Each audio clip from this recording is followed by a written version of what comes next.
एक लड़की जिसे रिपोर्टर बनना था, उसे टिप मिलती है कि एक आदमी सीरियल किलर है। जब वो उसे इन्वेस्टिगेट करने के लिए गई तो उसी के प्यार में पड़ जाती है। अब इसके पीछे राज क्या था, ये हम आज के हमारी मूवी स्कूप, ये 2006 की एक रोमांटिक मिस्ट्री मूवी में देखेंगे। अगर आपको एक्सप्लेनेशन अच्छा लगता है तो प्लीज इसे लाइक और कमेंट जरूर कर दीजिएगा। बिना किसी देरी के एक्सप्लेनेशन स्टार्ट करते हैं। मूवी स्टार्ट होती है और एक रिपोर्टर का फ्यूनरल चल रहा था। इस रिपोर्टर का नाम था जो। उसके फ्रेंड उसके बारे में जब बात करते हैं तो कहते हैं कि जो कभी भी अपनी स्टोरी से पीछे नहीं हटता था। वॉर में भी एक बार हम मरने वाले थे तो एक आदमी को उसने पैसे दे दिए और हम सब लोग वहां से भाग कर आए थे। किसी भी न्यूज की स्टोरी हो हमेशा उसके पास ही फर्स्ट होती थी। उसने बहुत ही बड़े बड़े काम किए थे, सब लोग उसके लिए टोस्ट करते और इसके बाद हमें मरने के बाद जो दिखाया जाता है, सारे डेड लोगों की सोल एक बोट में थी। जो इस बोट को चलाने वाले आदमी के पास गया और उसे भी पैसे देने की कोशिश करता है, पर किसी की भी सुनता नहीं। या उसे एक लड़की मिलती है जिससे वो बात करने लगता है। उसने उससे पूछा कि तुम्हारी डेथ कैसी हुई थी, तो जो कहता है कि मुझे ब्लड क्लॉट हुआ था। उस लड़की ने कहा कि मुझे लगता है कि मेरा मर्डर हुआ था। वो एक्चुअल में एक प्रिंस के बेटे के लिए काम करती थी जो एक बहुत ही बड़ा बिजनेसमैन था। उसका नाम है पीटर लिंच। जो ने पूछा कि तुम्हें ऐसा क्यों लगता है। उस लड़की ने कहा कि मेरा बॉस टैरो किलर के बारे में बहुत सारी इन्फॉर्मेशन निकल रहा था। पुलिस को उस किलर की एक कफलिंग मिली है, वही कफलिंग मेरे बॉस की भी मिसिंग थी। ये पता चलने के बाद मैं डर गई थी। मुझे लगा कि मुझे पुलिस को बता देना चाहिए और उससे पहले मैंने लॉयर को कॉल किया। फोन पर बात करते वक्त मुझे क्लिक सुनाई थी, यानी कि कोई उसे सुन रहा था। उसके तुरंत बाद मैंने चाय ली और मेरी डेथ हो गई। शायद पीटर ने मेरी चाय में पॉइजन मिला दिया था। ये न्यूज़ जो को बहुत अच्छी लगी। उसने कहा कि अगर मैं जिंदा होता तो मेरे करियर के लिए एक बहुत ही बड़ा न्यूज़ होता। नेक्स्ट सीन में हम हमारी और एक मेन कैरेक्टर जिसका नाम है सॉन्ड्रा, जो जर्नलिस्ट बनना चाहती है, इसे देखते हैं। वो एक होटल में एक डायरेक्टर की इंटरव्यू लेने के लिए आई हुई थी। डायरेक्टर उसे इंटरव्यू देने के लिए थोड़ा सा भी इंटरेस्टेड नहीं था, पर सैंड्रा उसके साथ उसके बेडरूम में आने के लिए रेडी थी, तो ये बात वो मान जाता है। इन्होंने अलग अलग चीज़ों के बारे में बात की और फिर वो इंटीमेट हो गए, पर सैंड्रा को फिर भी इंटरव्यू मिली नहीं थी। वो इंटरव्यू के बारे में पूरी तरीके से भूल जाती है। अगले दिन वो अपने फ्रेंड को बताती है कि मैं ऐसी कैसी जर्नलिस्ट हूँ कि मैंने स्टोरी भी नहीं ली। वो बहुत ही अपसेट थी, तो उसकी फ्रेंड ने कहा कि मेरे साथ तुम शो देखने के लिए आओ, सारा टेंशन तुम्हारा चला जाएगा। ये शो एक मैजिक शो था। हम पैरेलल में जो को देखते हैं जो शिप से पानी में कूद गया और वहां से भाग जाता है। शो में मैजिशियन को अपनी ट्रिक दिखाने के लिए ऑडियंस में से एक पर्सन चाहिए था। इसके लिए वो सैंड्रा को चूज करता है, पर वो जरा नर्वस थी। मैजिशियन का नाम है सीड। सीड ने सैंड्रा के बारे में गेस करने की कोशिश की, पर कुछ भी सही नहीं निकलता। पर वो ऑडियंस को बहुत हंसाता है। हमेशा उसके साथ जो भी काम करते हैं उनकी बहुत तारीफ करता है। इसके बाद सैंड्रा बॉक्स में चली गई। अचानक से उसके सामने जो आ जाता है। जो ने कहा कि क्या तुम जर्नलिस्ट हो, मैं उसे ही ढूंढना चाहता हूँ। वो खुद को इंट्रोड्यूस करता है और कहता है कि टैरेट किलर के बारे में मेरे पास बहुत बड़ी स्टोरी है। उसने पीटर लाइमन का नाम लिया, पर वो कुछ बता पाता इससे पहले वो गायब हो जाता है। ये सब सैंड्रा को बहुत ही अजीब लगा था। घर जाने के बाद इसके बारे में और भी वो इन्फॉर्मेशन निकलवाती है। जो के बारे में उसे पता चला कि वो बहुत ही बड़ा जर्नलिस्ट था और इसके बाद उसकी डेथ हो गई। उसने केस के बारे में इन्फॉर्मेशन निकलवाई और वो डिसाइड कर लेती कि इसे वो परस्यू करेगी। फिर से जो से मिलने के लिए उसे मैजिक करना पड़ेगा, तो सीड के पास आई। सीड को पहले लगता है कि सैंड्रा उस पर केस करने के लिए आई है, पर सैंड्रा उसे सारी सिचुएशन समझा देती है। वो उस पर थोड़ा सा भी बिलीव नहीं करता, पर सैंड्रा उसके पीछे पड़ गई थी, तो कहता है कि एक बार हम ट्राई कर देखते हैं। फिर से सैंड्रा बॉक्स के लेके जो को बुलाती है, पर कोई भी आता नहीं। थोड़ा टाइम गुजर गया तो सीड कहता है कि आप बाहर आ जाओ, अब यहाँ पर कोई भी नहीं है। जाते हुए अचानक से जो वापस आ जाता है। जो ने कहा कि पीटर लाइमन एक सीरियल किलर है, ये एक बहुत ही बड़ी स्टोरी होगी, इसके बारे में तुम्हें एविडेंस निकालने चाहिए। सैंड्रा ने कहा कि इसके बारे में हमें पुलिस को बताना चाहिए, पर जो कहता है कि पुलिस को पता चलने के बाद तुम्हारी स्टोरी नहीं रहेगी। पीटर को भी पता चल जाएगा और उसके बाद वो किलिंग बंद कर देगा, वो इससे बच सकेगा। तुम्हें एविडेंस लाने पड़ेंगे और एक अच्छी स्टोरी लिखनी पड़ेगी। जो कि जाने के बाद सैंड्रा सेठ से कहती कि अब तुम्हें मुझे हेल्प करनी पड़ेगी। सैंड्रा ने कहा कि एक सीरियल किलर है जो कभी भी किसी को भी मार सकता है, तुम्हें मेरी हेल्प करनी चाहिए। वो सीड को उसके साथ पीटर के ऑफिस के बाहर लेकर आए। उसने उसे देखा और उसका पीछा करते हैं। वो एक म्यूजियम में आए तो उन्हें पता चलता है कि वो आदमी पीटर है ही नहीं। सीड ने कहा कि तुम ऐसे उसे कैसे ढूंढ सकते हो, तुम्हें तो रियल है भी या नहीं वो भी पता नहीं है। अगले दिन सैंड्रा की फ्रेंड उसके पास है, कहती कि मेरे पास तुम्हारे लिए गुड न्यूज है। पीटर जिस क्लब में स्विमिंग करने के लिए जाता है वहीं पर मेरे फादर भी एक मेंबर है, तुम वहां पर उससे मिल सकती हो। सैंड्रा अपने साथ सीड को भी लेकर आई। सैंड्रा कहती कि पीटर हमसे बात क्यों करेगा, वो तो बहुत ही अमीर है और ये लोग अपने सर्कल से ही बात करते हैं। सिड ने कहा कि तुम बहुत ही ब्यूटीफुल हो, वो ऑफकोर्स तुमसे बात करेगा। स्विमिंग पूल में डूबने का नाटक करो और वो तुम्हें बचाने के लिए आएगा, नहीं आया तो तुम्हारे पेरेंट्स को मैं बता दूंगा। सैंड्रा ने प्रिटेंड किया और पीटर उसे बचा लेता है। सैंड्रा कहती कि मुझे क्रैम्प आ गया था। पीटर और वो एक दूसरे से इंट्रोड्यूस होते हैं और सैंड्रा ने कहा कि मैं एक एक्ट्रेस हूँ। इसी तरीके से बहुत सारे झूठ उसे बोल देती है। पीटर कहता है कि संडे पर मेरे घर पर एक पार्टी है, तुम अगर चाहो तो आ सकती हो। सैंड्रा पूछती कि क्या मेरे डैड भी मेरे साथ आ सकते हैं, हम दोनों यहाँ पर अकेले ही है। पीटर भी सीड से मिला और ये प्लान उनका फिक्स होता है। सीड ये सब करने के लिए डर रहा था। वो कहता है कि अगर मैं पकड़ा गया तो मुझे फिर से डिपोर्ट कर देंगे। सैंड्रा कहती कि इस केस को मैं जाने नहीं दे सकती, तो सीड भी उसकी हेल्प करने के लिए मान गया। पार्टी में आने के बाद सीड रीच होने का बहुत प्रिटेंड करता है। लोगों से उसने बहुत सारी अजीबोगरीब बातें की, पर उन्हें लगता है कि ये सिर्फ एक जोक है, तो इस वजह से उसे छोड़ देते हैं। बातों बातों में पीटर को पता चला कि सैंड्रा को भी म्यूजिक बहुत ही पसंद है। वो जब अकेले थे तो पीटर सैंड्रा को उसका गार्डन दिखाता है। तो उसने पूछा कि तुम्हारे ड्रीम्स क्या है। सैंड्रा कहती मुझे डांस करना और म्यूजियम्स विजिट करना बहुत अच्छा लगता है, मैं चाइनीज फूड भी बनाती हूँ। पीटर ने कहा कि अच्छे रेस्टोरेंट की लिस्ट में तुम्हें यहाँ की दे सकता हूँ, तुम जिस तरीके से बात करती हो मुझे बहुत ही अच्छा लगता है। पैरेलल में सीड पीटर के बेडरूम में घुस गया। उसका सारा सामान चेक करता है तो एक लेटर पर एक लड़की का नाम बार बार लिखा हुआ था।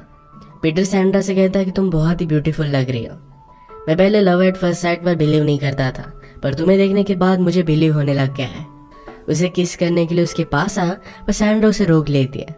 पार्टी के बाद सीड ने कहा कि मुझे पीटर के बेडरूम से इस लड़की का नाम मिला। सैंड्रा को इतना बड़ा एक क्लू नहीं लगता। अगले दिन एक पोकर गेम था जहाँ पर पीटर भी आने वाला था, तो सीड को भी इन्वाइट कर लेता है।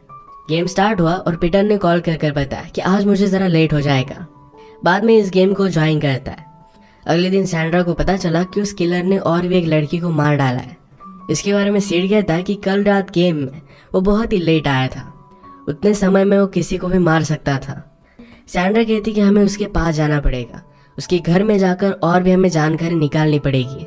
सैंड्रा फिर पीटर को कॉल कर उसके साथ डेट पर जाती है। पीटर के घर पर उसने बहुत सारी पेंटिंग्स देखी, अलग अलग आर्ट बना हुआ था।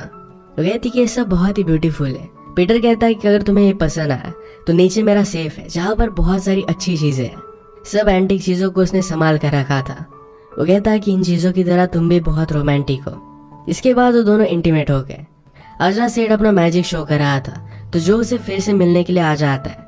उसने कहा कि नंबर याद कर लो, ये सेफ का कॉम्बिनेशन था। पीटर सैंड्रा के लिए शैंपेन लेने के लिए गया तो उसकी सारी चीजें चेक कर दिया। उसे एक लड़की का एल्बम मिला। पीटर देखकर कहता है कि मेरी मदर है। वो बहुत ही ब्यूटीफुल थी, पर उसके बहुत सारे अफेयर चलते थे। आज रात पीटर सैंड्रा को उसके साथ रुकने के लिए कहता है, पर सैंड्रा एक बहाना बनाकर वहां से चली जाती है। अगले दिन सैंड्रा सीड से मिलकर उसे बता रही थी कि उसे नहीं लगता कि पीटर कोई भी सीरियल किलर है। सीड कहता है कि तुम उसके जादू में मत आओ। कल रात जो ने उसे सेफ के कॉम्बिनेशन दिया था, इसके बारे में उसने उसे बताया। सैंड्रा कहती कि मैंने वहां पर कोई भी तिजोरी देखी नहीं, पर एक रूम था जिसका एक कॉम्बिनेशन हो सकता है। आज सैंड्रा के घर पर पीटर ने बहुत सारे फूल भेजे थे। इसमें उसके घर के एक पार्टी के लिए इनविटेशन था। सैंड्रा सीड को भी यहाँ पर लेकर आई, यानी कि और भी इन्वेस्टिगेशन कर पाए। बाथरूम जाने का बहाना बनाकर सीड नीचे आ गया और उस रूम को खोल लेता है। वो जब चेक कर रहा था तो एक आदमी को लगा कि रूम का डोर खुला है, तो इसे वो बंद कर लेता है। सीड अंदर ही फंस गया। बहुत टाइम हो गया तो सैंड्रा उसे ढूंढने के लिए आई। वो सेफ का कॉम्बिनेशन भी थोड़ा सा भूल चुका था। सैंड्रा ने ट्राई कर उसे बाहर निकाल लिया। सैंड्रा को ढूंढते हुए पीटर नीचे आ गया तो सैंड्रा कहती कि मैं मेरे फादर को एक टूर दे रही थी। पीटर सैंड्रा से कहता है कि प्लीज आज रात यहीं पर रुक जाओ। सैंड्रा उसे मना नहीं कर पाती। बीच रात में उठकर उस सेफ में वो चली गई। सब चीजों को इन्वेस्टिगेट करती है तो वहां पर उसे कार्ड का डेक मिला। सीरियल किलर हमेशा मर्डर के बाद एक कार्ड छोड़कर जाता था। ये बात सैंड्रा के लिए बहुत ही सरप्राइजिंग थी कि शायद पीटर सीरियल किलर हो सकता है। पीटर की भी नींद खुल गई थी तो सैंड्रा वापस आ गई और कहती कि मुझे नींद आ नहीं रही थी। ये इन्वेस्टिगेशन करना डेंजरस हो गया था, तो सीड कहता है कि हमें पुलिस को बता देना चाहिए, पर सैंड्रा इसके लिए मानती नहीं। अब सैंड्रा का बर्थडे आता है तो पीटर ने उसे एक बहुत ही एक्सपेंसिव गिफ्ट दिया। पीटर ने कहा कि मुझे बहुत ही बुरा लग रहा है, आज रात मैं तुम्हारे साथ सेलिब्रेट नहीं कर सकता, एक बिजनेस की वजह से मुझे जरा दूर जाना पड़ेगा। सीड को जब पता चला कि सैंड्रा का बर्थडे है तो उसने कहा कि मैं तुम्हें डिनर पर लेकर चलता हूँ। रेडी होते वक्त जो उसके सामने आ गया। उसने कहा कि मुझे लग रहा है कि तुम प्यार में पड़ रही हो। पीटर के खिलाफ बहुत सारे क्लूज तुम्हें मिले हैं। हमें जरा सावधान रहना चाहिए। जब वो सीड के साथ डिनर कर रही थी तो स्ट्रीट पर उसने पीटर को देखा। उसका पीछा करते और बाद में उन्होंने उसे खो दिया। स्ट्रीट पर भागते भागते एक लेडी आई, उसने कहा कि अभी अभी मर्डर हो चुका है। ये मर्डर उसी सीरियल किलर ने किया था। अगले दिन पेपर में न्यूज आई और सीड कहता है कि पीटर की मदर की तरह ही वो लड़की दिखती थी। अब इसके बाद वो पीटर को इस तरीके से इन्वेस्टिगेट नहीं कर सकते थे। ये जाकर सब कुछ न्यूज़पेपर वालों को बता देते हैं। सारे एविडेंस उन्होंने बता दिया। न्यूज़पेपर हेड कहता है कि आज इस सीरियल किलर पकड़ा गया है। तुम्हारी स्टोरी अच्छी थी पर ये सब कुछ झूठ है। अब हम कुछ भी कर नहीं सकते। सैंड्रा को बहुत ही अच्छा लगा कि पीटर ने एक्चुअल में कोई भी मर्डर नहीं किया। उसने अपनी पूरी आइडेंटिटी पीटर को झूठ बोली थी, तो इस बात के लिए उसे बुरा लगता है। नेक्स्ट टाइम जब वो पीटर से मिली तो पीटर कहता है कि मुझे तुम्हें कुछ बताना है। मैंने तुमसे झूठ कहा था। तुम्हारे बर्थडे के दिन पर मैं यहीं पर था, पर एक बहुत ही इंपॉर्टेंट मीटिंग मुझे करनी थी। सैंड्रा ने भी उसे सब कुछ सच सच बता दिया। उसने कहा कि मैं रिपोर्टर हूँ और मुझे लगा था कि तुम एक किलर हो, इसी वजह से मैं तुम्हारे पीछे थी। पर स्लोली मुझे तुमसे प्यार हो गया। पीटर इन सब बातों से सरप्राइज था और वो कहता है कि मैं भी तुमसे बहुत प्यार करता हूँ। सैंड्रा के घर पर सीड फिर से उसे मिलने के लिए आता है। कहता है कि मुझे अब भी लगता है कि पीटर एक सीरियल किलर है। बहुत सारी किलिंग्स हो रही थी तो पीटर ने भी एक लड़की को मार दिया। इस सब में वो कवर अप कर सकता है। मर्डर के स्ट्रीट पर उसका होना ये कोई भी कोइंसिडेंस नहीं है। सीड सैंड्रा को फिर से इन्वेस्टिगेशन करने के लिए बोल रहा था। सैंड्रा कहती कि ये सब झूठ है। अब वो उस पर थोड़ा सा भी बिलीव नहीं करती और वो पूरी तरीके से पीटर के प्यार में थी। सीड के सामने जो वापस आता है। सीड ने अपनी सारी थ्योरी उसे बता दी। जो ने कहा कि पीटर के तुम कार्ड चेक करो। लास्ट मर्डर में जो कार्ड यूज हुआ था, अगर वो मिसिंग है इसका मतलब है पीटर ही सीरियल किलर है। जो जाते जाते कह गया कि अब मैं वापस नहीं आ सकता। उसकी ट्रिक्स अब काम नहीं कर रही। मर्डर वाले बिल्डिंग में सीड पहुंच जाता है और भी उसने सब लोगों से इन्फॉर्मेशन निकलवाई। जिस लड़की का मर्डर हुआ था वो एक सेक्स वर्कर थी। एक लेडी से बात करने के बाद सीड को पता चलता है उस लड़की के नाम बेटी था। ये वही नेम है जो पीटर ने बहुत बार लिखा हुआ था। और भी बात करने के बाद उसे पता चलता है कि उस लड़की का हेयर कट पहले अलग हुआ करता था, पर बाद में उसके क्लाइंट की वजह से उसने वो हेयर कट बदल लिया। ये लेडी उस क्लाइंट का पूरा नाम बता नहीं पाती, पर उसे पता था कि उसका नाम पीटर से स्टार्ट होता है।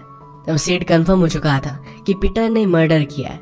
वो सैंड्रा को वार्न करने के लिए कॉल करता है, पर सैंड्रा पीटर के साथ सिटी के बाहर एक वैकेशन पर थी। उसने सारी बातें उसे समझाने की कोशिश की, पर सैंड्रा उसका कोई भी मान नहीं रही थी। पैरेलल में अलग फोन से पीटर सब कुछ सुन रहा था। सीड और भी प्रूफ निकालने के लिए पीटर के घर पर पहुंच गया। वहाँ की सर्वेंट से कहता है कि मेरी बेटी की ड्रेस ऊपर रह चुकी है, क्या तुम मेरे लिए वो ला सकते हो। ऊपर गई तो सीड नीचे लॉकर में आ गया। वहाँ एक हॉर्न के नीचे उसे एक चाबी मिलती है।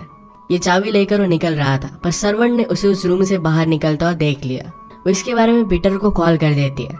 सीड चाबी को लेकर मर्डर वाली बिल्डिंग में पहुंचता है। क्राइम सीन के फ्लैट पर ये चाबी लग जाती है। अब उसके पास प्रूफ भी था। पीटर सैंड्रा को लेक पर लेकर गया। वो कहता है कि मुझे तुम्हारे साथ बहुत ही अच्छा लगता है। हम फर्स्ट टाइम मिले थे तो मैंने तुम्हें डूबने से बचाया था, अब मुझे तुम्हें डुबा कर मारना पड़ेगा। सैंड्रा डर गई। पीटर सारी चीजें के लिए कन्फेस करता है। उसने कहा कि बेटी के पास मैं हमेशा जाया करता था। पता चला कि मैं एक सक्सेसफुल बिजनेसमैन हूँ तो वो मुझे ब्लैकमेल करने लग गए। मैं कंटिन्यू नहीं कर सकता था। मुझे जब सीरियल किलर के बारे में पता चला तो मैंने उसकी सारी चीजें स्टडी की। उसी तरीके से मैंने बेटी को भी मार दिया। इसके बाद वो सैंड्रा को पानी में पुश कर देता है।